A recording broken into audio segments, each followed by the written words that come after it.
Hello friends, welcome back to our channel. Nita Dalal alias Nita Ambani. ఈమె 1963 November 1న Gujarati middle class ఫ్యామిలీలో ముంబైలో జన్మించింది. తండ్రి రవీంద్రభాయ్ దలాల్, తల్లి పూర్ణిమ దలాల్. ఈమెకు మమతా దలాల్ అనే చెల్లెలు కూడా ఉంది. ఇక నీతా తండ్రి బిర్లా కంపెనీలో సేల్స్ ఎగ్జిక్యూటివ్గా పనిచేస్తే తల్లి హౌస్ వైఫ్గా ఉండేది. ఇక అలా నీతాకి చిన్నప్పటి నుంచి కూడా డ్యాన్స్ మీద ఇంట్రెస్ట్ ఎక్కువగా ఉండడంతో ఈమె 6 years ఉన్నప్పుడే తన తల్లి క్లాసికల్ డ్యాన్స్లో చేర్పించింది. అలా తన స్కూలింగ్ని ముంబైలోని రోజ్ మాన్సూన్ ఇంటర్నేషనల్ స్కూల్లో చదివింది. చదువులో చురుగ్గా ఉన్న నీత బాగా చదివి స్కూల్ టీచర్ అవ్వాలనుకుంది. అలా ఒకవైపు చదువుకుంటూనే మరోవైపు క్లాసికల్ డ్యాన్స్లో స్టేజ్ ప్రోగ్రామ్స్ కూడా ఇస్తూ ఉండేది. ఇలా నీత తన బీకామ్ డిగ్రీని ముంబైలో నర్సీమోన్జీ కాలేజ్లో పూర్తి చేసి ఒక ప్రైవేట్ స్కూల్లో 800 రూపాయల శాలరీకి టీచర్గా పనిచేస్తూ ఉండేది. ఇది ఇలా ఉన్నప్పుడే గుజరాత్ కల్చరల్ ప్రోగ్రామ్స్ వారు నవరాత్రి సందర్భంగా ముంబైలో చాలా ప్రోగ్రామ్స్ని అయితే ఆర్గనైజ్ చేశారు. అందులో నీతా క్లాసికల్ డ్యాన్స్ షో కూడా ఉండడం విశేషం. ఇక అలా ఆ ప్రోగ్రామ్కి ధీరుభాయ్ అంబానీ గెస్ట్గా రావడం జరిగింది. దీంతో ధీరుభాయ్ అంబానీ నీతా డ్యాన్స్ను చూసి చాలా ఇంప్రెస్ అయ్యాడు. ఇక అలా ఈమె కుటుంబం కూడా గుజరాత్కి చెందింది అవ్వడంతో, అంతేకాకుండా ఈమె తండ్రికి ధీరుభాయ్తో మంచి పరిచయం ఉండడంతో నీతాని తన పెద్ద కొడుకైన ముఖేష్కి ఇచ్చి పెళ్లి చేయాలని ధీరుభాయ్ అంబానీ నీతా తండ్రిని అడగగా అతను సంతోషంగా ఒప్పుకున్నాడు. దీంతో మరుసటి రోజు ధీరుభాయ్ అంబానీ నీతాని తన రిలయన్స్ ఆఫీస్కి పిలిపించి అక్కడే నీతాకి ముఖేష్ అంబానీని పరిచయం చేయడం జరిగింది. ఇక నీతాని ముఖేష్ ఫస్ట్ టైం చూడగానే చాలా ఇంప్రెస్ అయ్యి ఇతనికి నీతాపై లవ్ అట్ ఫస్ట్ సైట్ కలిగింది. అలా అప్పటి నుంచి ముఖేష్ నీతా ఇంటికి రోజు రెడ్ రోజెస్ పంపిస్తూ తన ప్రేమను వ్యక్తం చేస్తూ ఉండేవాడు. అలా ఒక నెల తర్వాత ముఖేష్ నీతాకి పెళ్లి ప్రపోజల్ చెయ్యాలని కారులో తనను ఇంటి దగ్గర నుండి పిక్ చేసుకుని ఒక రెస్టారెంట్కి తీసుకెళ్లి వెళ్తుండగా అదే సమయంలో వర్షం వచ్చి ముంబైలోని ట్రాఫిక్ వల్ల రోడ్లన్నీ జామ్ అయ్యాయి. ఇక అలా 30 నిమిషాలైన ట్రాఫిక్ క్లియర్ కాలేదు. దీంతో ముఖేష్ కారులోనే నీతాని డైమండ్ రింగ్ని ఇస్తూ పెళ్లి కోసం ప్రపోజ్ చేయగా ఈ సమయం కోసమే వెయిట్ చేస్తున్న నీత ఇమ్మీడియట్గా ఓకే చెప్పడంతో ఇరు కుటుంబాలు వీరిద్దరికీ 1985లో ఘనంగా పెళ్లి చేశారు. ఇక పెళ్లి తర్వాత ఇంట్లో ఖాళీగా ఉండడం ఇష్టం లేక నీత కొన్ని రోజులు 800 రూపాయల శాలరీకే స్కూల్ టీచర్గా పనిచేసింది. ఇక అలా వీరిద్దరికీ పెళ్ళయి 2 సంవత్సరములైన పిల్లలు కలగకపోవడంతో డాక్టర్ని కన్సల్ట్ అవ్వగా వీరిద్దరిని చెక్ చేసిన డాక్టర్ పిల్లలు పుట్టే అవకాశం లేదని చెప్పడంతో కుప్పకూలిపోయారు ఇద్దరు. అయినా పట్టు వదలని విక్రమార్కుడిలాగా 4 సంవత్సరములు పలు దేశాల డాక్టర్స్ని కన్సల్ట్ అవ్వగా యుఎస్ఏలోని ఒక గైనకాలజిస్ట్ వీరిద్దరిని చెక్ చేసి సహజ పద్ధతిలో పిల్లలు పుట్టడం కష్టం, కానీ ఐవీఎఫ్ ద్వారా పిల్లలు పుట్టే అవకాశం ఉందని చెప్పడం జరిగింది. ఇక ముఖేష్కి నీతా అంబానీకి వేరే దారి లేక ఐవీఎఫ్ ద్వారా పిల్లల్ని కనాలని ఫిక్స్ అయ్యారు. అలా 2 సంవత్సరంలో ట్రయల్స్ తర్వాత 1991లో వీళ్ళకి ఈషా అలాగే ఆకాష్ అనే ఇద్దరు కవలలకు జన్మనిచ్చారు. అలా మళ్ళీ 4 సంవత్సరముల తర్వాత ఐవీఎఫ్ ద్వారానే అనంత అంబానీకి 1995లో జన్మనివ్వడం జరిగింది. ఇక ఇది ఇలా ఉంటే ధీరుభాయ్కి ఉన్నట్టుండి బ్రెయిన్ స్ట్రోక్ రావడంతో కోమాలోకి వెళ్ళడం జరిగింది. ఇక అలా ఒక వారం తర్వాత కోమా నుండి బయటికి వచ్చిన వెంటనే ఇతనికి పక్షవాతం వచ్చి తన కుడి చెయ్యి పని చేయకుండా పోయింది. దీంతో తన 2 కొడుకులను తన రిలయన్స్ బిజినెస్ బాధ్యతలను అప్పగించి వెన్నంటే ఉండి వారిని ముందుకు నడిపిస్తూ ఉండేవాడు. అలా అన్నదమ్ములు ఇద్దరూ కలిసి petroleum, gas, finance, chemical sectors అలా మల్టిపుల్ బిజినెస్ని స్టార్ట్ చేశారు. ముఖ్యంగా అనిల్ అంబానీ ఐడియాస్తో టెలికాం, పవర్ అండ్ ఇన్ఫ్రాస్ట్రక్చర్ ప్రారంభించగా అన్నీ సక్సెస్ఫుల్గా రన్ అవ్వడంతో 2001 వరకు రిలయన్స్ కంపెనీ ఇండియాలోనే లార్జెస్ట్ కంపెనీగా ఎదిగింది.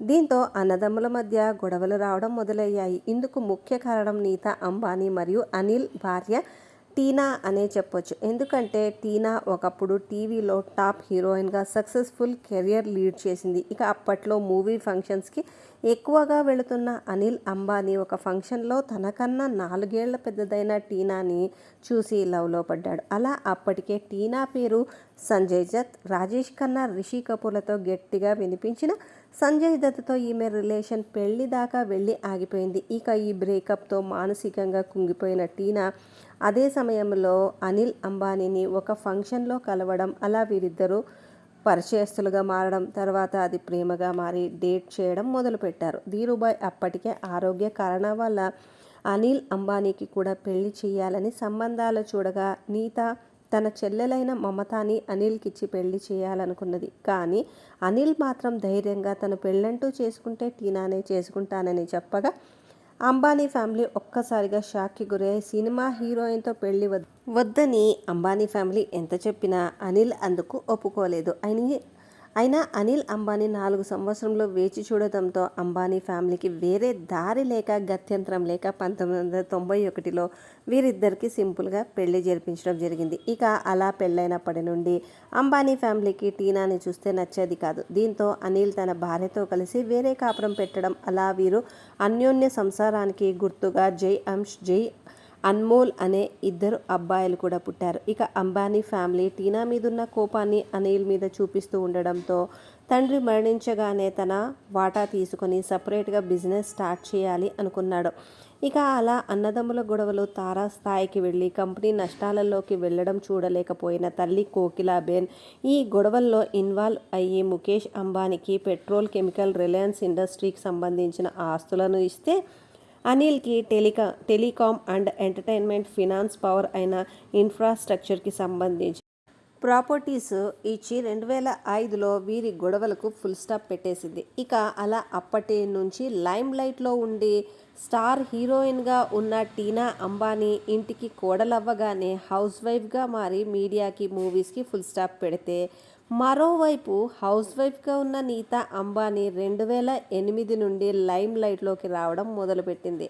ఇక అలా 2008 తర్వాత ముఖేష్ అంబానీ పెట్రోలియం, కెమికల్తో పాటు 4G బ్రాడ్బ్యాండ్ సర్వీస్లతో టాప్లో ఉన్న టెలికాం కంపెనీస్ని కూడా వెనక్కి నెట్టి సక్సెస్ఫుల్గా దూసుకెళ్లడంతో 2016లో జియో నెట్వర్క్తో తన 3 పిల్లల్ని బిజినెస్లోకి దింపాడు. ఇక ఇది ఇలా ఉంటే 2008లో బీసీసీఐ లాంచ్ చేసిన ఐపీఎల్లో ముంబై ఇండియన్స్ టీంకి నీతా ఓనర్ అవ్వడంతో ఈమె జనాల్లో పాపులర్ అవుతూ వచ్చింది.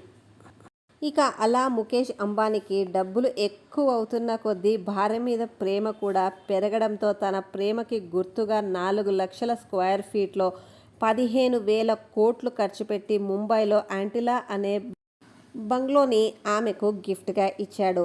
ఇక అలా ఆమె ప్రతి బర్త్డేకి పెద్ద పెద్ద ఫ్లైట్లని, క్రూజ్ అని గిఫ్ట్గా ఇస్తూ సర్ప్రైజ్ చేస్తూ ఉండేవాడు. అంతేకాకుండా నీతా వాడే ఐఫోన్ 6 పింక్ డైమండ్ ఫోన్ విలువ 360 కోట్లు ఉండడం విశేషం.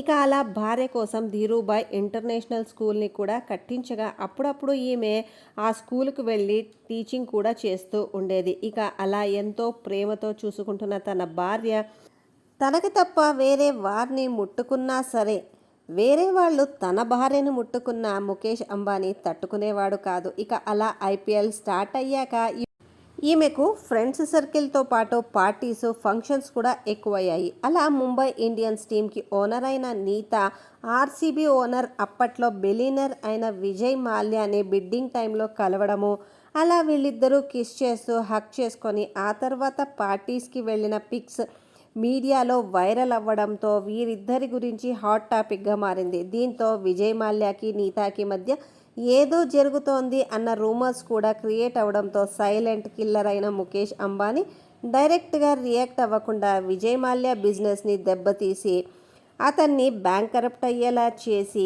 బిలియనర్ అయిన విజయ్ మాల్యాని బికార్ని చేసి ఇండియా నుండి పారిపోయేలాగా చేశాడు. ఇక ఇదే కోవలో అప్పట్లో బీసీసీఐ వైస్ ప్రెసిడెంట్గా ఉన్న లలిత్ మోడీ క్రికెట్ని బిజినెస్గా చేసి డబ్బు సంపాదించాలనే ఒకే ఒక సంకల్పంతో ఐపీఎల్ని 2008లో స్టార్ట్ చేశాడు. దీంతో అప్పట్లో ఏ హీరో సెలబ్రిటీకి రాని క్రేజ్ ఈ ఐపీఎల్ వల్ల లలిత్ మోడీకి వచ్చింది. ఇక అలా ముంబై టీంకి ఓనర్ అయిన నీతా తరచూ లలిత్ మోడీతో పార్టీస్కి వెళ్తూ అతనితో క్లోజ్గా ఉండేది. అలా వీరిద్దరూ కిస్ చేసుకుంటూ నవ్వుకుంటూ మాట్లాడుతున్న ఫొటోస్ మీడియాలో వైరల్ అవ్వడంతో లలిత్ మోడీ ఐపీఎల్లో కరప్షన్ చేశాడని, బీసీఐస్లో ఇరికించి తనని ఆ పవర్ నుంచి తీసేసి అండర్ వరల్డ్ గ్యాంగ్స్టర్ నుండి ఫోన్లు చేపించి బెదిరించడంతో తన ప్రాణాలకు ముప్పుందని భయపడిన లలిత్ మోడీ ఇండియాని వదిలి లండన్కి పారిపోయాడు.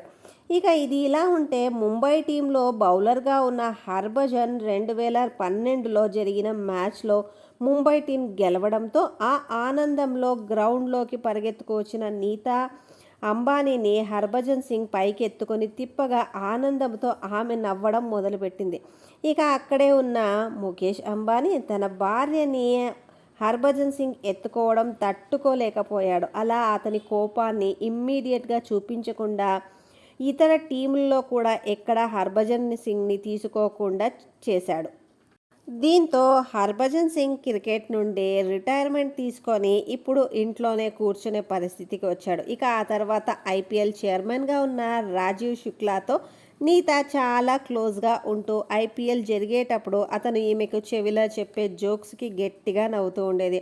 ఇక అలా ముఖేష్ అంబానీ పక్కనే ఉన్న రాజీవ్ శుక్లా ఇతన్ని పట్టించుకోకుండా నీతాతో క్లోజ్గా ఉండడం చూసిన ముఖేష్ అంబానీ 2017లో ఇతన్ని ఐపీఎల్ ప్రెసిడెంట్గా తొలగించడమే కాకోకుండా రాజకీయాల్లో ఇతనికి ఎటువంటి భవిష్యత్తు లేకుండా చేపించి ఇంట్లో కూర్చునేలా చేశాడు. ఇక అప్పట్లో నీతా పేరు షారుఖ్, సల్మాన్తో కూడా గట్టిగా వినిపించిన నీతాతో క్లోజ్గా ఉంటే జరిగిన డ్యామేజ్ని చూసిన వీరు అప్పటి నుండి నీతాతో కాస్త దూరాన్ని మెయింటైన్ చేస్తూ ముఖేష్ అంబానీతో తన కొడుకులతో ఫ్రెండ్లీగా ఉంటున్నారు. ఇది ఇలా ఉంటే 61 ఏళ్ళైన నీతా తరచూ తన అందాన్ని కాపాడుకోవడానికి యుఎస్ఏ, యూకేకి వెళ్ళి లక్షలు ఖర్చులు పెట్టి స్కిన్ టైట్నింగ్ని, కలర్ ఇంప్రూవ్మెంట్ని, ఫేస్ ఫిల్లర్స్ని చేపించుకుంటూ తన గ్లామర్ని ఇప్పటికీ మెయింటైన్ చేస్తుందనే చెప్పొచ్చు. ఇక ఇది ఇలా ఉంటే నీతా అంబానీ 60వ బర్త్డేకి 360 కోట్లు పెట్టి ముఖేష్ అంబానీ ఒక రోబోని గిఫ్ట్గా ఇచ్చాడు. ఇక ఆ రోబో నీతాకి అన్ని విధాలా సహాయపడుతుందనే చెప్పొచ్చు. ఇది ఫ్రెండ్స్ నీతా అంబానీ గురించి కొన్ని నమ్మలేని నిజాలు. ఫ్రెండ్స్, ఈ వీడియో గురించి మీ ఒపీనియన్ని కింద కమెంట్ చేయడం మాత్రం అస్సలు మర్చిపోవద్దు. అలాగే వీడియోని లైక్ చేయండి. మన ఛానల్ ఇప్పుడే చూస్తున్నారా? అయితే దయచేసి ఎర్ర కలర్ బటన్లో ఉన్న సబ్స్క్రైబ్ బటన్ని క్లిక్ చేసి ఆల్ అనే ఆప్షన్ని సెలెక్ట్ చేసుకోండి. ఇలాంటి ఇంట్రెస్టింగ్ వీడియోస్ ఎప్పుడు పెట్టినా మీకు నోటిఫికేషన్ అనేది వస్తుంది. See you soon again in our next video guys. Till then take care and bye. Thank you for watching.